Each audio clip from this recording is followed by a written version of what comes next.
नाते से एक सरकार काम करती है, ऐसे ही जो तीसरे लेवल पर स्थानीय निकाय की हमारी सरकारें हैं, चुनी हुई सरकारें, चाहे पंचायती राज में पंचायतें हैं, नगर पंचायतों के साथ जिला परिषद है, पंचायत समिति है, इसी प्रकार नगरीय इकाइयाँ, नगर निगम, नगर परिषद, नगर पालिका।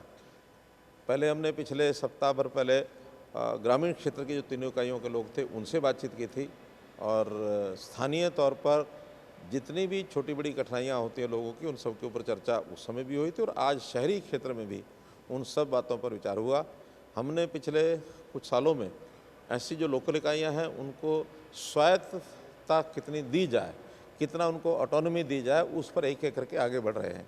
इस बार भी शहरी क्षेत्र के अंदर हमने खास करके जैसा उनके जो बजट्स हैं, जो उनकी फंडिंग है, स्टेट फाइनेंस कमीशन के हिसाब से अथवा उनके अपने जो रिसोर्सेज हैं, सब कुल मिला करके तय कर दिए, उनको छूट दे दी कि उस पैसे का उपयोग वो अपने हाउस के हिसाब से जितना जैसे कराना वो कराएंगे।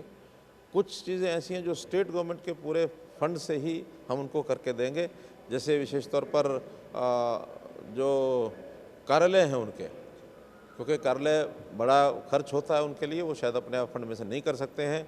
नगर निगम के और नगर परिषदों के कार्यालय वो सब सैंक्शन कर दिए हैं। इसी प्रकार जैसे स्ट्रीट लाइटिंग का कंट्रोल या वहाँ के ट्रैफिक का कंट्रोल ICCC के माध्यम से किया जाता है, तो ICCC का भी खर्चा बड़े स्थानों पर 20-25 करोड़ भी आता है, छोटे स्थानों पर थोड़ा कम रहता है, वो स्टेट गवर्नमेंट करेगी। लेकिन उसके बाद जो भी लाइटिंग का सिस्टम है, CCBM का सिस्टम है, वो सब स्थानीय इकाइयाँ अपने पैसे से खर्च करेंगी। और कुछ चीज़ें ऐसी हैं जो मिल करके, जिसको कंट्रीब्यूटरी सिस्टम है, ग्रांट सिस्टम, मैचिंग ग्रांट के रूप में हम इनको सबको देंगे ताकि वो डिमांड के ऊपर उनको दिया जा सके। 7% का पैसा जितना भी हमारा SOTR का है, SOTR पिछले साल का 6,500 करोड़ था, उसमें से 7% शहरी और ग्रामीण इकाइयों को दिया जाएगा। इसके अतिरिक्त ऑन डिमांड और भी दिया जाएगा। हर इकाई अपना अपना बजट बनाएगी और बजट में अगर उनकी आवश्यकता पड़ती है तो वो स्टेट से डिमांड कर सकते हैं। पिछले साल का जो SOTR है उसमें इस बार की जो ग्रांट टोटल मिला करके उनको 3600 करोड़ रुपया शहरी इकाइयों को जाएगा और लगभग 500 करोड़ रुपया अभी पिछला भी उनका बचा हुआ है, वो भी जोड़ करके देंगे। 4100 करोड़ रुपया तो स्टेट से जाएगा।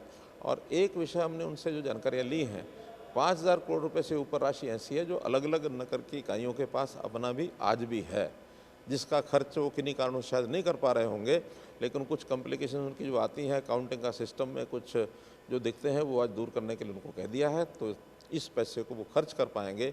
अर्थात अगले साल के लिए देखा जाए तो 9000 करोड़ रुपये से भी ऊपर राशि उनके पास शहरी इकाइयों के पास उपलब्ध है। SOTR होता है स्टेट ओन टैक्स रेवेन्यू, जो हमारा अपना टैक्स रेवेन्यू स्टेट का है वो 64,000 करोड़ रुपया है, उसका 7% पैसा वो शहरी और ग्रामीण दोनों इकाइयों को जाता है।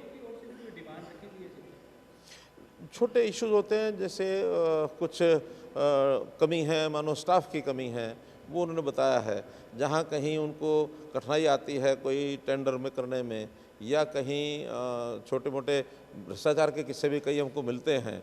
टाइमलाइंस के हिसाब से भी कुछ था कि कुछ चीज़ों का टाइमलाइन कम किया जाए, जैसे राइट टू सर्विस एक्ट में कुछ टाइमलाइंस होती हैं, कुछ चीज़ों का टाइमलाइन बढ़ाया जाए, वो निर्णय करके सब अधिकारी आपस में तय करें। पंचायतों से आपने बात की और उसके बाद अब आप निकाय से आज बातचीत कर रहे हैं, यानी सरकार का ये प्रयास है कि सरकार स्टेट लेवल से जो फैसले लेती है वो निचले स्तर पर इम्प्लीमेंटेशन उनकी जल्द हो, समयबद्ध तरीके से तमाम योजनाएं, चाहे वो निकाय की हो या फिर रूरल एरिया में पंचायत की हो, वो समयबद्ध तरीके से तमाम बड़े जो प्रोजेक्ट है सरकार के या जो बड़े विजन है वो पूरे किए जा सके। दो विषय हैं इसमें।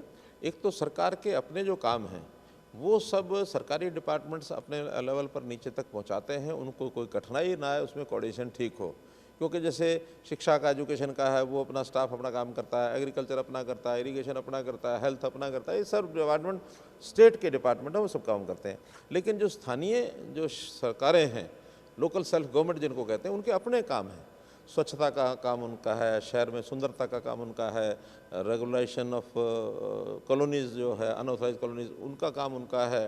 तो इस प्रकार के जितने काम हैं ये सब स्थानीय इकाइयों के होते हैं, वो सब अपने काम करते हैं, छोटे छोटे विकास के काम वो उनको बताए गए हैं। जिला परिषदों को जैसे हमने काम बताया कि बस कुछ शेल्टर है वो उनको दे दिए, वो बनाएंगे। एनुअल मेंटेनेंस है कुछ चीज़ों का, वो उनको बताया, वो करेंगे।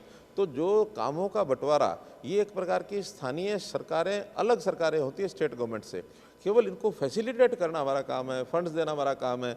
ऑडिटिंग करेंगे, उनको काम करने की तकलीफ कोई कठिनाई आती है, इंजीनियरिंग डिपार्टमेंट है, वो उनके लिए उनको उपलब्ध कराया जाएगा। तो ये सरकारें अलग सरकारें हैं, थर्ड टियर जिसको कहते हैं, इसको सपोर्ट करना, सहयोग करना, कोई कठिनाई आए उसका हल निकालना, ये स्टेट गवर्नमेंट का काम है।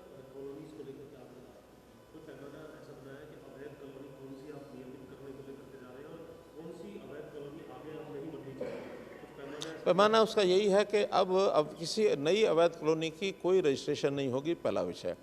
कोई भी पुरानी जो कॉलोनियाँ अवैध कॉलोनियाँ हैं उनमें रजिस्ट्रेशन के लिए दो कंडीशन लगाई गई हैं, एक एनओसी और एक NDC. NDC no due certificate, वो उनको अर्बन लोकल बॉडी से लेना होता है ताकि कोई भी पिछला पैसा किसी की तरफ बकाया ना हो। एनओसी वो हमारा डिपार्टमेंट टाउन कंट्री प्लानिंग देता है कि ये एरिया अब हमने ऑथराइज कर दिया है। ऑथराइजेशन की शर्तें ये हैं कि पर्याप्त चौड़ी गलियाँ होनी चाहिए, उसको अप्रोच रोड वो ठीक होना चाहिए। तो इस प्रकार की मोटी मोटी शर्तें हैं, ज़्यादा उसमें कोई बहुत नहीं है। सबके नक्शे हमने मंगवा लिए हैं। अभी पिछले दिनों में 190 कॉलोनियाँ हमने स्वीकृत कर दी हैं, लेकिन और अभी 600, 650, 700 कॉलोनी ऐसी हैं जो पाइपलाइन में हैं। एक एक करके उसको पास कर रहे हैं, देख रहे हैं और बाद में उसकी घोषणा करेंगे। प्रदेश के दौरे पर निकलने वाले आप 2 तारीख से शुरुआत होने वाली है, गांव में जाएंगे, स्टे करेंगे, जनसंवाद भी करेंगे लोगों से। तो सर पूरे प्रदेश में क्या कार्यक्रम होंगे? देखिए, अभी भिवानी जिले से कार्यक्रम शुरू किया है। वास्तव में तो मैं पहले भी ये कार्यक्रम करता ही रहा हूँ, लेकिन जैसे मैंने बताया कि कोविड के दिनों में ये प्रवास रुक गए थे और स्वाभाविक है कि जैसे सारा सिस्टम रुका था, अगले उसके बाद 1 वर्ष तक हमने उन सारी चीज़ों को ठीक करने के लिए नए सिस्टम जो लागू किए, उसमें हेडक्वार्टर पर रह करके सारी चीज़ें नई शुरू की हैं। अब अगला 1 वर्ष 1.5 वर्ष जो है वो फील्ड के लिए मैंने शुरू किया। ग्राम के जो प्रवास मैंने शुरू किया वो भिवानी जिले से 2, 3, 4 3 दिन का ये मेरा टूर प्रोग्राम है। इसके बाद आगे बनेगा, आपको बताएंगे। राहुल गांधी के मामले में जो कांग्रेस है वो लगातार मुखर हो रही है। कल हिमाचल की मुख्यमंत्री चंडीगढ़ में हरियाणा कांग्रेस कार्यालय में थे, कह रहे थे कि लोकतंत्र का गला घोट रही है भारतीय जनता पार्टी और बीजेपी जो है वो डर गई है राहुल गांधी से। तो ये आप किस नज़र से देखते हैं सर इस पूरे घटनाक्रम को? देखिए, कांग्रेस भ्रष्टाचार की जननी रही है और जो भ्रष्टाचार की जननी कांग्रेस रही है वो इस प्रकार के अगर दहाड़े मार करके बातें कहेंगे कोई इसके ऊपर भरोसा करने वाला है नहीं।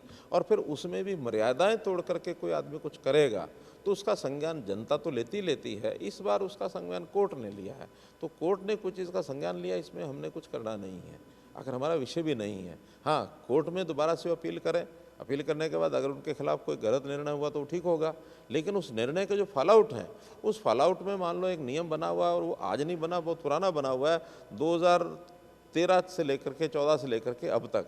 ये मेरा ख्याल 13वां या 14वां उदाहरण है जब किसी की विधानसभा की सदस्यता, लोकसभा की सदस्यता ये रद्द हुई है। तो कोई इनकी अकेले की हुई ऐसा नहीं है। हमारे यहाँ भी एक प्रदीप कालका चौधरी, उनकी भी सदस्यता रद्द हुई थी, बाद में कोर्ट में राहत उनको मिल गई, बहाल हो गई है। तो ये कोर्ट का एक प्रोसेस है, कोई हमारा उसमें कोई लेना देना नहीं।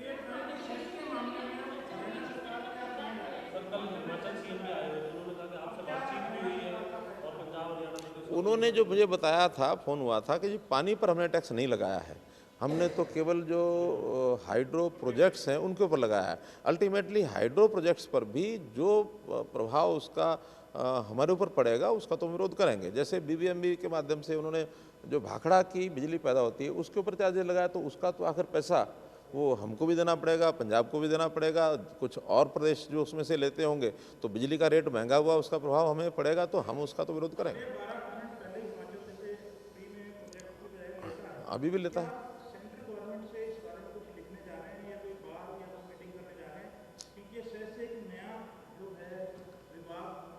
12% पहले जो मिलता है अभी भी उनको मिलता है, वो कोई विड्रा नहीं हुआ है। इसके लिए हमने विधानसभा में अपना रेजोल्यूशन पास कर दिया है। रेजोल्यूशन पास करके हमने सेंट्रल गवर्नमेंट को लिख दिया है और इसका संज्ञान अब सेंट्रल गवर्नमेंट भी लेगा और हम भी जब इसका पे करने की बात आएगी उस समय हम विरोध करेंगे कि इससे ज़्यादा इस बिहाफ पर कोई रेट बढ़ाता है बीबीएमबी, तो उसका हम पे नहीं करेंगे।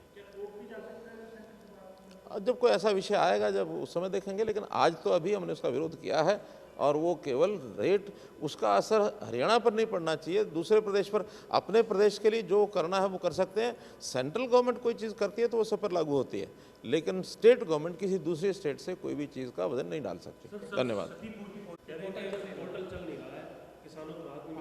शुरू में ये कठिनाई आई थी कि जो क्षतिपूर्ति पोर्टल पर वही किसान अपने नुकसान की यानी दर्ज कर सकता था जिसने पहले मेरी फसल मेरा ब्यौरा में रजिस्टर किया है, लेकिन बहुत किसान उसको लापरवाही से नहीं भरते थे, या कुछ किसानों ने हमको ये बताया कि हमारी फसल तो जो है हमने मंडी में बेचनी नहीं है। जिन्होंने मंडी में नहीं बेचनी है वो भी लापरवाही करते हैं, लेकिन अब जब नुकसान हुआ तो सबको ध्यान में आया कि नहीं, वहाँ दर्ज नहीं है तो यहाँ हमें लाभ मिलेगा नहीं। हमने उनकी बात ध्यान में करके जिस एरिया में ये समस्या थी वहाँ सब दोबारा से पोर्टल खोल दिया है।